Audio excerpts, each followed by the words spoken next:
Andrew Little. Tēnā koe, Mr Speaker.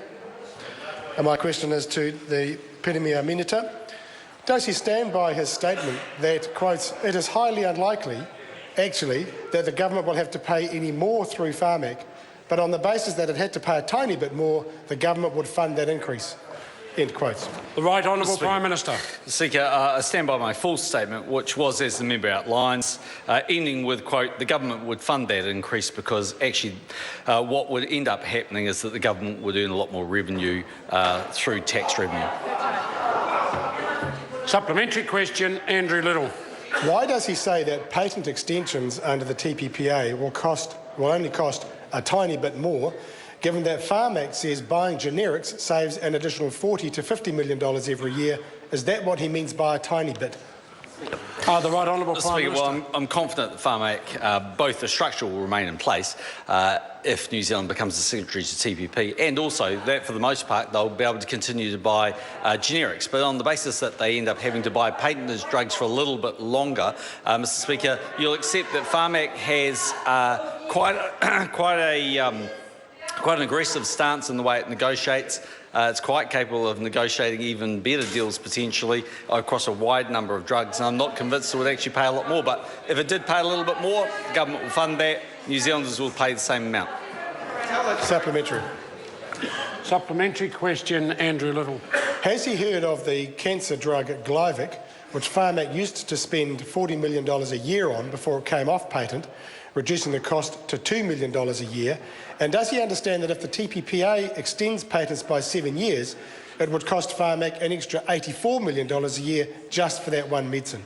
The Right Honourable Prime Minister. Yes, and I've also heard of Herceptin, which this progressive government in the end got Pharmac to fund. And actually, the way to get Pharmac to fund even more drugs is to have a wealthier economy. And therefore, if you are doing more economic activity and you're earning more, you have more to put into your health system. Mr Speaker, show me a country around the world that has a first world health system that doesn't have a first world economy. Supplementary question, Andrew Little. Can he guarantee that Pharmac will still be able to purchase life-saving medicines that Kiwis need, like Glyvac, when the cost of buying them increases by hundreds of millions of dollars? And if so, what else is going to be cut from the health budget? He's already underfunded by $1.7 billion to meet these new expenses. Well, Mr Speaker, the Right Honourable Prime Minister. Let's get a few facts right. The dodgy Labor numbers on health are about as accurate as the dodgy Labor numbers on names of Chinese buyers in Auckland. So, secondly, Mr Speaker, it won't be hundreds of millions of dollars, Mr Speaker. There may be a very small cost increase. If it is, the government will fund that.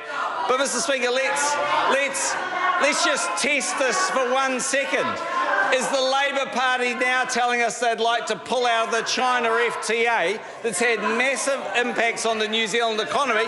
No, but somehow when they could do one with the United States, they think it's a bad idea. Order. Supplementary question.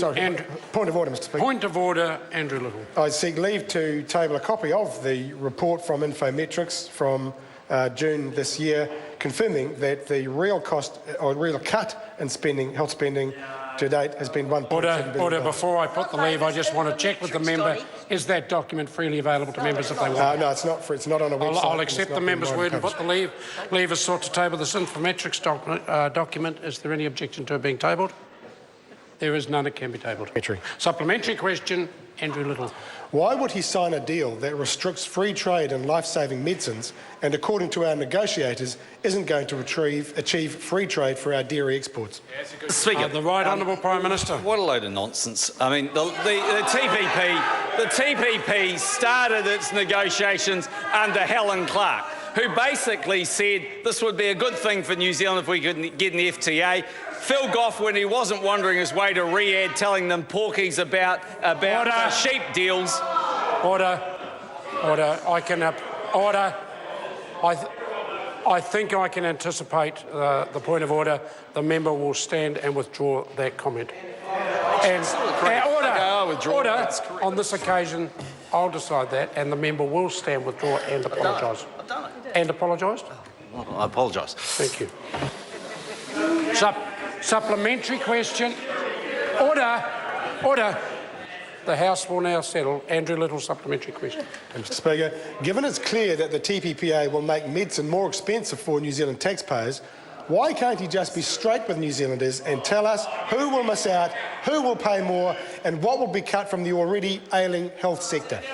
The Right Honourable Prime Minister. Speaker, it's not at all clear that it will make medicines more expensive, but in the event that it makes it slightly more expensive for Pharmac, the government will fund that, because what is absolutely clear is it will create enormous benefits for New Zealand businesses. Mr. Speaker, this is the chance to have a free trade agreement with the United States and Japan. Mr. Speaker, I tell you what this feels like. The Labor position on the Hobbits. They opposed it and turned up at the premiere, just like the Sky City Convention Centre. They opposed it, but they turned up in the corporate box. Order. Order. Order. Question number 3. Kevin Haig.